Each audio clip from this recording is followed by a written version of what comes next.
Welcome back to the Gun Dungeon, guys. Got a pretty good little video lined up for you today. Should be pretty interesting and fun to do. Today we're going to be torturing some ammo. So right here in front of me, you can see I've got some little Tupperware containers here. And what I'm going to do is I'm going to submerge a hand load and a factory load into some different materials. Let them set overnight and take them out and see how they do. Run them over a chronograph, see if there's any kind of crazy velocities, like something 9mm shooting 400 feet a second or something. Just kind of observe them, see how they do, make sure that they fire, and we'll see exactly how affected ammo is by being exposed to water, canola oil. I've got some WD-40, and I'm going to use Ballast since, you know, ammo is going to be exposed to gun oil, maybe not this much, but, and then I'm going to take one of each of the rounds and I'm going to put it into a deep freeze, and we'll see how that deep freeze affects the velocities. I know that, you know, a lot of powders are temperature sensitive, so we'll see how that plays into effect. And then I'm going to stick a couple in the oven and leave overnight. Ha ha ha ha, no, I'm not. We know better than that. So let's just go ahead and get started here. I'll save this little one for the Ballast, but we'll go ahead and I'm gonna take one of these one of these hand loads, I should say. And the hand loads are gonna be easy to tell from the factory loads, because I've got coated hand loads, and you can tell just from looking at those that that's what they are, easy to identify. The coating may even come off with some of this stuff, I'm not sure. I'm gonna stick one of these hand loads in here, and then I'm gonna stick one of these Fiocchi factory loads, and you can tell this one really easily too. The jacket and the brass are pretty well the same color, and you can just tell this is a jacketed bullet versus this coated. So I'm gonna stick one factory and one hand load in here, and we'll pour in some water, make sure they're submerged. All right, they are covered up. So I'll set this over here. We'll just leave them set there for the night, all of the ones going in the freezer, of course. So let's grab another little bin, hand load. Here's a factory load, stick those in. Put some canola oil. Submerge these. This is going to be messy. Alright, they are fully submerged. I'll show you all close up whenever we get done here. I'll show you a close up of them just to prove to you that everything is fully submerged. Alright, now let's stick a hand load and a factory load in that one. I don't think I need the straw for the WD. Here we go.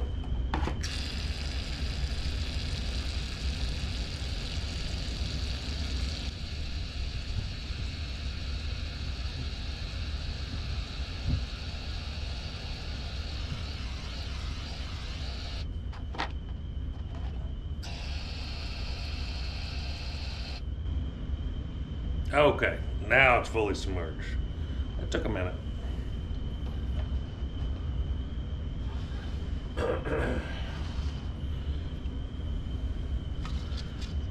All right, next up, we will do our Ballast. So hand load, factory load,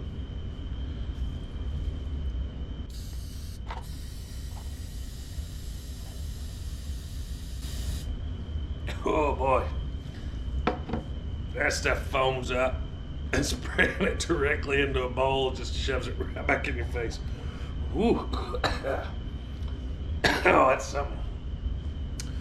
So since this stuff like foams up real bad, that's why I put it in this smaller container too, so it wouldn't take as much fluid.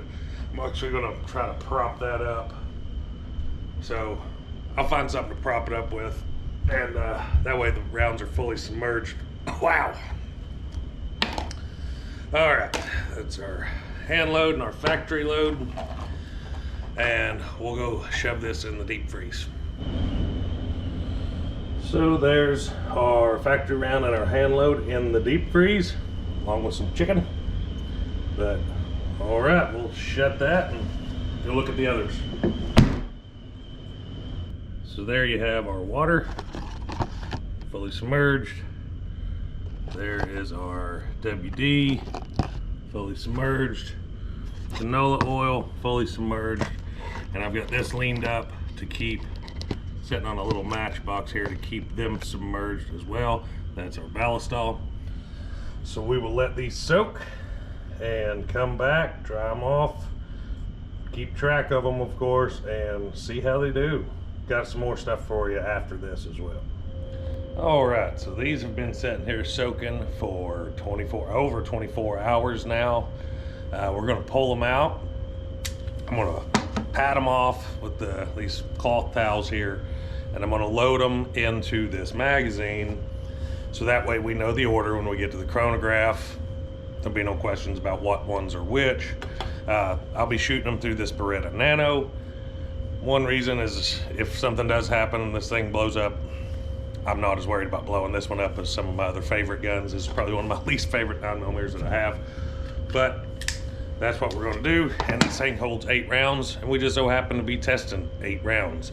Now, I'm not going to load the 2 out of the freezer until I get everything out on the range and get set up, and then I'll come back in, get those 2, load them in the magazine, and then shoot them directly out of the freezer. That way they're not sitting out there warming back up. So the first 2 that I want to clean off and get in the mag, which will be the last ones that we shoot, will be the ones that are in ballast. Now here's something a little weird.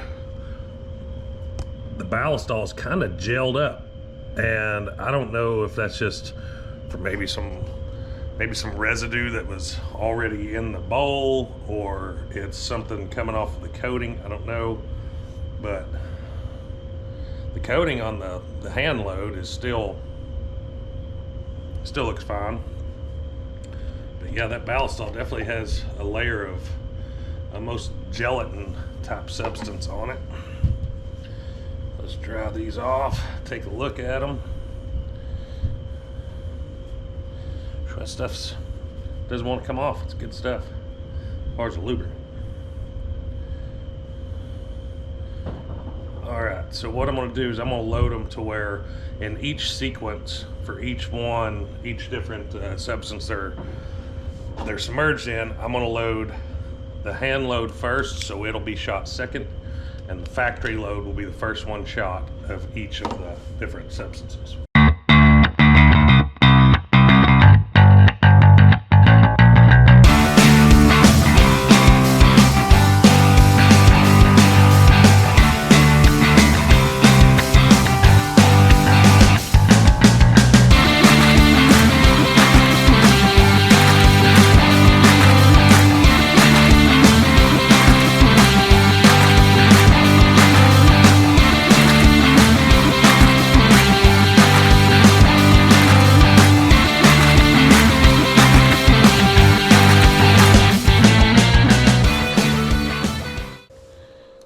Factory load. So I must have miscalculated a minute ago. I've already got 8 rounds in here, so I guess I'll actually just save the 2 freezer ones for after we shoot these, and that way we can just load them in the mag separate. So let's get out on the range, get set up, see how it goes. All right, so I've got my chronograph set up here. We'll shoot them through the chrono, see if there's any strange deviations with the velocities or whatever. Before I get started, I will say you may have to bear with me on if I get a snap and no bang. The conditions that these rounds were just exposed to greatly increases the chance of a hang fire. So if I get a snap and no bang, I'm definitely going to keep this gun pointed downrange for a little bit just to make sure that it doesn't go off. Because if it goes off while I'm racking the slide to get that round out, it could be pretty catastrophic for me. So you may have to bear with me. First up is going to be the water rounds. The first one will be the factory ammo, and got mud on my gun.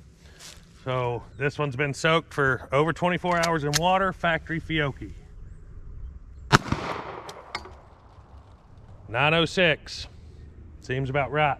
Hand load, water. 1043. There's a little bit of a spread, but that could just be the powder difference between the hand load and the factory load. So next up is canola oil. This is going to be the factory load.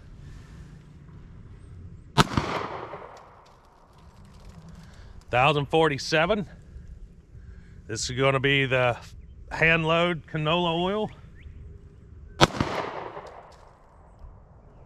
1040. All right, next up is the WD-40, if I remember correctly, and this is going to be the factory load.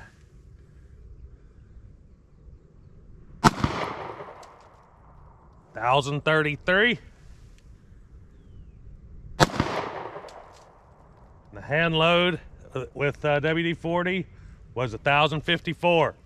Next up is Ballast gun oil. This is the factory load. 981.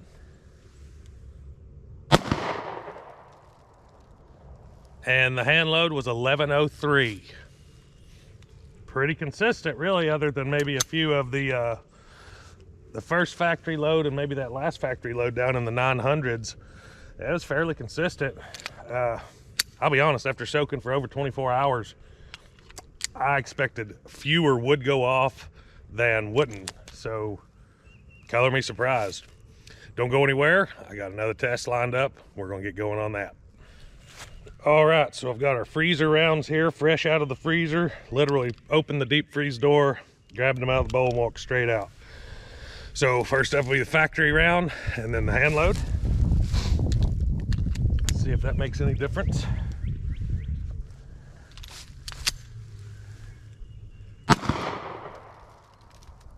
$9.90. 1046. Seems to be pretty close with what we're getting on all the rest of them. Guys, I think ammo's probably a little tougher than we give it credit for as far as the primer and the powder being penetrated. Don't go anywhere. Again, I got something else lined out for you. What we're gonna do now is we're gonna be a little destructive on some rifle rounds and see how that goes. Hang tight. You know, this really feels like a sin during this ammo crisis that we're going through. So one thing I've noticed is sometimes with an AR, you'll get what they call bolt override, and your round will try to come out of the magazine into the feed ramp, but the bolt won't actually have it by the rear, and it'll smash that cartridge sometimes. The bolt itself will smash the side of the cartridge. So what I've done is I've intentionally dented the sides of 5 cases, M193 balls, standard ammo, and I've got them in line here from mild dent to pretty substantial dent and a progression up to that. So I'm going to load these in the mag, starting with the worst dent and get down to the not so substantial dent so that it will be first. And let's just see what kind of damage these will take before they won't feed or fire anymore. All right, so the mag's loaded up. You've seen the rounds. Hopefully you agree with the progression of damage. Let's see. First round seemed to have chambered fine, which I would expect. And let's fire it off.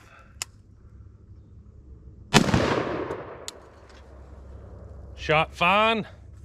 Second round seems to have chambered. Looks like the bolt is fully forward. Let's see.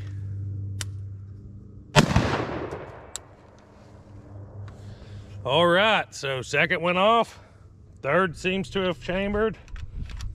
I don't see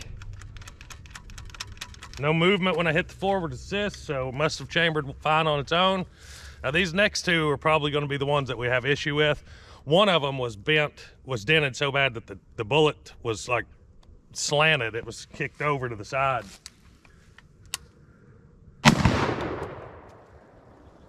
And that's what I figured. So on the fourth one, we've got failure to go into battery. That's pretty far back. Last one still in the mag. Let me clear this. Be right back. Gonna go on a catapulting trip. All right, we got that mortared out of there. I don't see anything other than right here where it was dented. It looks like you have a big high rub zone right there. Well, it almost knocked a lot of the dent out, honestly. I'm gonna load it in the mag, try it again.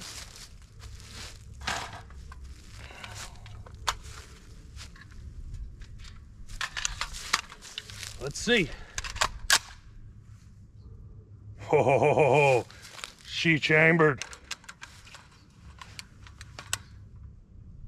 Ooh, that one made me nervous.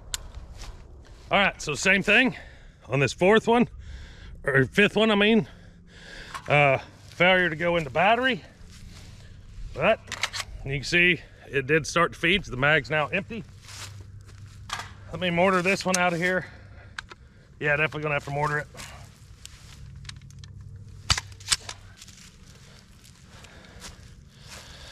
All right, same thing looks like. High friction zone on the side, on each side of where the actual dent is. But it looks like it's actually tried to push a lot of that dent out. This one was dented pretty bad. It looks like it's actually straightened up the case where the bullet's more linear now. Well, let's try her.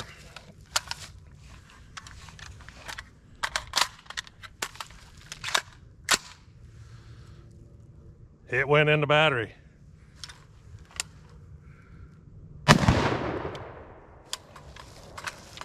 Wow.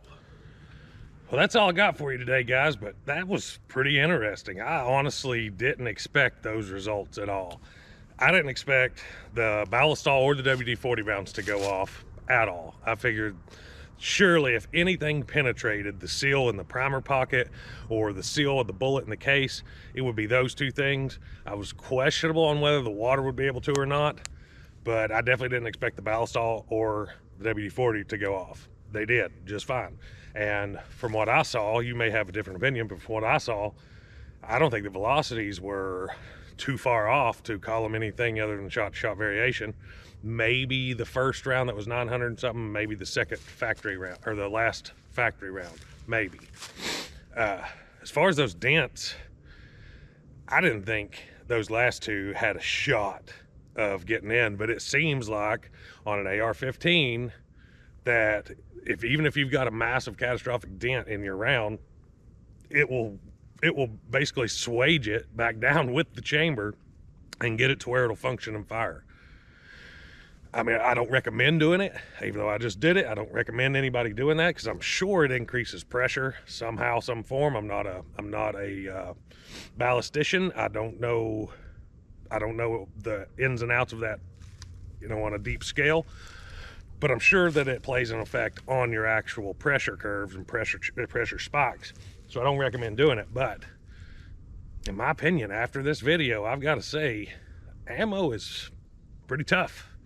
You know, you see a lot of the lacquer coated stuff, and you know, you're talking about the lacquer coated rounds probably meant to protect for years and years, not 24 hours submerged in water.